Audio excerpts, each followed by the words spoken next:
सभी प्यारे बच्चों को अनुसर का नमस्कार।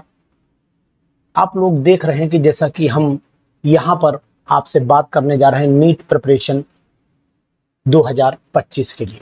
नीट की प्रिपरेशन में आपको किन बातों का ध्यान रखना है, नीट की प्रिपरेशन आपकी कैसी होनी चाहिए और नीट एग्जाम के लिए क्या क्या जरूरी है, इन सब मुद्दों पर आज हमारी बात हो रही है।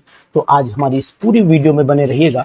हम आपको बताएंगे कि आखिरकार नीट के लिए हमें 2025 की प्रिपरेशन के लिए क्या क्या चीजें चाहिए होंगी। यानी बहुत ही इंपॉर्टेंट वीडियो है ये नीट के एग्जामिनेशन के लिए। तो दोस्तों, आपको बहुत ध्यान रखना है कि आखिरकार नीट एग्जामिनेशन हम किस तरीके से क्वालिफाई करें। देखिए, सबसे पहले मैं बात करता हूं कि नीट के एग्जाम को अगर आप क्वालिफाई करना चाहते हैं तो कुछ ऐसे पॉइंट्स हैं जो आपकी जानकारी में होने चाहिए। यानी नीट का एग्जाम जो है वो अगर क्वालिफाई करना चाहते हैं 2025 में, तो अभी तक आप जानते थे कि नीट का जो एग्जाम था, यानी कि जो नीट एग्जाम था, अभी आपने जो देखा था कि नीट का एग्जाम 2024 में जो हुआ था, इसमें केवल एक ही क्वेश्चन यानी एक ही एग्जाम था, सिंगल पैटर्न पर था। ये सिंगल एग्जाम पैटर्न था, सिंगल एग्जाम पैटर्न था। इसी एग्जाम को इन्होंने फॉलो किया जिसमें बहुत सारा डिस्टरबेंस पैदा हुआ 2024 वाले में। लेकिन अब मैं यहाँ पर आपसे ये बात करूंगा कि 2025 के लिए आप अपने आप को कैसे प्रिपेयर करें। पहले तो आपको जानकारी ये भी दूंगा कि नीट की एग्जामिनेशन की प्रिपरेशन में सबसे इंपॉर्टेंट हो जा रहा है कि नीट 2025 का एग्जाम जो है, नीट 2025 का एग्जाम, वो संभावना पूरी है कि ये दो पार्ट्स में डिवाइड हो जाएगा। 2025 का एग्जाम ये दो पार्ट में डिवाइड हो जाएगा। कितने दो पार्ट होंगे?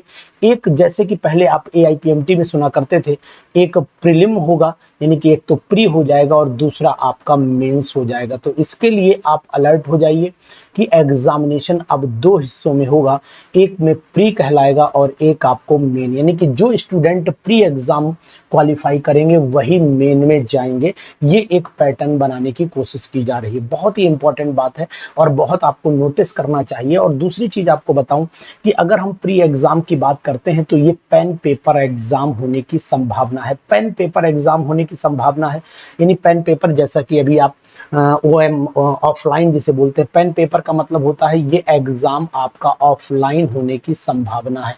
और ऑफलाइन में जो पैटर्न होगा, इसमें लगभग आप जानते हैं कि 20 से 25 लाख स्टूडेंट बैठते हैं। 20 से 25 लाख स्टूडेंट बैठेंगे तो 20 से 25 लाख स्टूडेंट के लिए जो CBT पैटर्न है वो मुश्किल हो सकता है। इसलिए क्या किया गया कि 20 से 25 लाख वाले को पेन और पेपर दिया गया। उसके बाद इसमें से लगभग मान के चलते हैं कि 5 से 6 लाख स्टूडेंट जो है वो सेलेक्ट कर लिया जाएगा। यानी 5 से 6 लाख वो सिलेक्शन होंगे जो आपके यानी मेंस के लिए एलिजिबल हो जाएंगे, मेन एग्जाम देने लायक बनेंगे। और ये CBT पैटर्न पर होगा। ये CBT पैटर्न क्या है, ये आपको CBT पैटर्न समझना पड़ेगा कि आखिरकार CBT पैटर्न क्या है।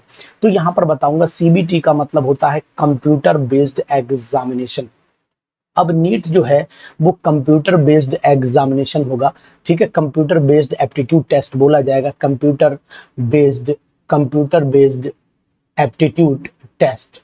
तो सिंपल सी बात है कि कंप्यूटर बेस्ड अगर टेस्ट होगा तो फिर ये एग्जामिनेशन, चूंकि कंप्यूटर बेस्ड सेंटर भी चाहिए होंगे और कंप्यूटर बेस्ड सेंटर के लिए एक पर्टिकुलर डे में नहीं होगा, कई स्टेप्स में होगा, यानी कई फेज में होगा। हम ये कह सकते हैं फेज जो होंगी वो नंबर ऑफ फेजेस में ये एग्जाम चला जाएगा। किसमें चला जाएगा? नंबर ऑफ फेजेस में जाएगा। तो अगर आप 2025 के लिए प्रिपरेशन करना चाहते हैं तो फिर आपको अपने आप को प्री और मेन के लिए प्रिपरेशन करना पड़ेगा। अब साथियों, एक बात आती है कि आखिरकार ये जो नीट का एग्जामिनेशन है इसके लिए क्वालिफिकेशन क्या चाहिए होगी, क्वालिफिकेशन क्या चाहिए होगी। इन नंबर ऑफ फेजेस से गुजरना पड़ेगा और इन नंबर ऑफ फेजेस से गुजरने के बाद हमें ये बात भी ध्यान रखनी पड़ेगी कि फेजेस में कंडीशंस बहुत ज्यादा होंगी। यानी कि अब आपको कोई सेंटर कहीं जाएगा, कोई सेंटर कहीं जाएगा, कोई सेंटर कहीं जाएगा, यानी कि अब हमारे पास में सेंटर्स की प्रॉब्लम होगी। इसलिए नंबर ऑफ फेजेस जो है वो बहुत ज्यादा होंगी, बहुत ज्यादा होंगी। इस बात का ध्यान देना पड़ेगा। तो यहाँ पर हम लोगों को ये ध्यान देना कि हर सेंटर अलग अलग होगा और उन सेंटर पर कई स्टेप्स में नंबर ऑफ फेजेस में एग्जामिनेशन होंगे। तो साथियों, हम एक चीज और भी ध्यान दें कि जब कंप्यूटर बेस्ड एग्जामिनेशन होगा तो इसमें कौन कौन से होंगे। प्री में क्या होने की संभावना है वो भी मैं आपको बताता हूँ। देखिए प्री एग्जाम जब होगा तो प्री एग्जाम में आपको नोट करना पड़ेगा कि यहाँ पर जैसा कि हमारा AIPMT होता था सेम एग्जाम होगा, सेम एग्जाम होगा हमारा AIPMT वाली कंडीशन की तरह होगा। और यहाँ पर आपको ध्यान देना पड़ेगा विशेष तौर से कि यहाँ एक सब्जेक्ट आपका फिजिक्स है, एक सब्जेक्ट आपका केमिस्ट्री है, एक सब्जेक्ट आपका बायोलॉजी है। अब फिजिक्स केमिस्ट्री बायोलॉजी, बायोलॉजी को दो हिस्सों में डिवाइड करते हैं ये लोग, जियोलॉजी और बॉटनी। तो यहाँ पर बायोलॉजी ना लिख करके मैं आपको बताऊंगा कि यहाँ पर जियोलॉजी होगा और जियोलॉजी के साथ में यहाँ पर कौन होगा, बॉटनी होगा। ये बायोलॉजी का ही एक सिंपल सा पार्ट है, अगर मैं कहूँ तो ये बायोलॉजी का ही पार्ट है, ये बायोलॉजी का ही पार्ट है। फिजिक्स में आप यहाँ पर 50 क्वेश्चन होंगे, लेकिन 50 में आपको क्या करना होगा, ये क्वेश्चन दो पार्ट में डिवाइड होंगे, ए पार्ट और बी पार्ट, यानी कि पार्ट ए भी होगा। ए पार्ट में 35 क्वेश्चन ये सभी करने पड़ेंगे और बी पार्ट जो होगा इसमें आपके 15 क्वेश्चन होंगे, जिसमें से आपको 10 करने होंगे और आपको 5 नहीं करने होंगे, यानी टोटल आप यहाँ पर 45 क्वेश्चन अटेम्प्ट करेंगे। इसी तरीके से केमिस्ट्री में भी सेम कंडीशन होगी, इसी तरीके से जियोलॉजी में भी सेम कंडीशन होगी, इसी तरीके से आपके पास किसमें, बायोलॉजी में भी सेम कंडीशन होगी कि यहाँ पर भी 45 इसी पैटर्न पर आएगा, यहाँ पर भी 45 इसी पैटर्न पर आएगा, यहाँ पर भी 45 इसी पैटर्न पर आएगा। यानी कि टोटल अगर आपसे कहा जाए कि टोटल नंबर ऑफ क्वेश्चन कितने होंगे, तो यहाँ पर टोटल नंबर ऑफ क्वेश्चन जो होंगे, टोटल नंबर ऑफ क्वेश्चन जो होंगे 180 होंगे। और एक क्वेश्चन अगर 4 नंबर का है तो फिर आपको यानी कि 4 एकम 4, 4 अट्ठे 32 और 4 एकम 4 और 3 7, 720 नंबर का अगर टोटल है तो 720 नंबर में से आपको फाइटिंग में 650 के ऊपर नंबर लाने, यानी कि 650, 600 प्लस नंबर अगर आपके हैं, यानी कि अगर नंबर आपके 610 है, 620 है, 650 है, 640 है, 630 है, तो इसका मतलब आप बेस्ट फाइटिंग में हैं। लेकिन अगर आप 650 पर हैं तो फिर आप फाइनल है कि you are the selected one, you are selected one. तो ये बात ध्यान देना कि इस बार जो डिस्टरबेंस हुआ वो आप यू आर सेलेक्टेड वन हो जाएंगे। यानी कि अगर मान लीजिए आपने इस बात का ध्यान दिया कि भाई हमें इतनी मेहनत करनी कि 650 नंबर तो हर कीमत पर लाने हैं, तो फिर आप मान लीजिए कि आप सेलेक्टेड कैंडिडेट कहे जाएंगे। तो नीट में जो एग्जामिनेशन होने वाला है इसके लिए अब क्वालिफिकेशन की क्या जरूरत है, यानी कौन कौन सी क्वालिफिकेशन आपको चाहिए होगी, ये बात भी जान लो। तो आप फिजिक्स की तैयारी करिए, केमिस्ट्री की तैयारी करिए और साथ ही साथ पूरे प्री और मेंस को भी। अब आप कहेंगे ये पैटर्न तो आपका सेम रहेगा प्री एग्जाम का, मेन पैटर्न में क्या होगा इसकी अभी डिसीजन नहीं लिया गया है।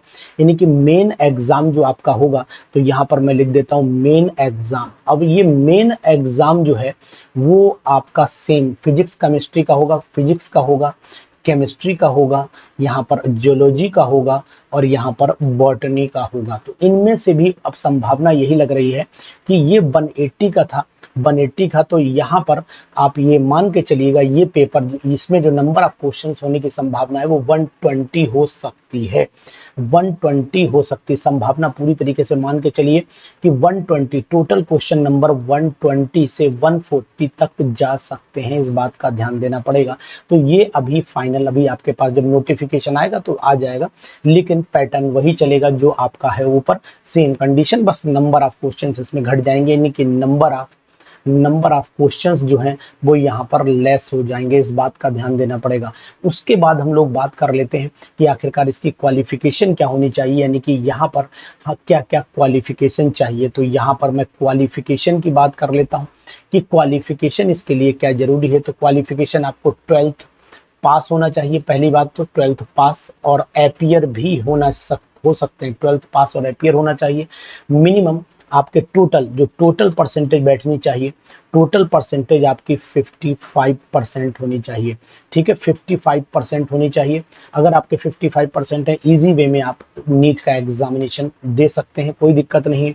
और यहाँ पर एक खास बात ये भी आपको बता देता हूँ कि इस बार मैथ के बच्चे भी एग्जामिनेशन दे सकते हैं, यानी कि अगर नीट का एग्जामिनेशन मैथ के स्टूडेंट देना चाहते हैं तो नीट के एग्जामिनेशन के लिए आपके पास में 12th क्लास के अंदर फिजिक्स होना चाहिए, फिजिक्स होना चाहिए, केमिस्ट्री होना चाहिए और बायोलॉजी होना चाहिए।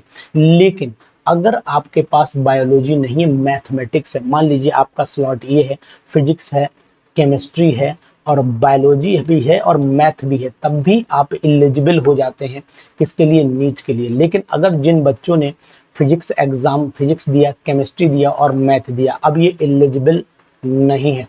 लेकिन यहाँ पर एक ऑप्शन दिया जाएगा 2025 में कि अगर आपके पास में NIOS यानी कि मैथ से आपने 12th किया, ये 12th पास आउट कर लिया, इसके बाद अगर मान लीजिए आप सपोज कर लेते हैं कि बायोलॉजी से, सिंगल सब्जेक्ट से बायोलॉजी से जो है वो आप चाहे ओपन स्कूल से कर लें या फिर आप ऐसे कहें कि डिस्टेंस एजुकेशन से कर लें या फिर NIOS से कर लें, वही NIOS मतलब डिस्टेंस एजुकेशन, तो फिर आप एलिजिबल हो जाएंगे नीट के एग्जाम के लिए। तो बहुत ही इंपॉर्टेंट सूचना जो आपको देने की, यानी मैथमेटिक्स वाले भी नीट एग्जाम देने की पूरी प्रिपरेशन कर सकते हैं। अगर उनका मूड है कि वो नीट का एग्जाम देंगे तो दे सकते हैं, कोई प्रॉब्लम नहीं। तो तैयारी करते रहिएगा।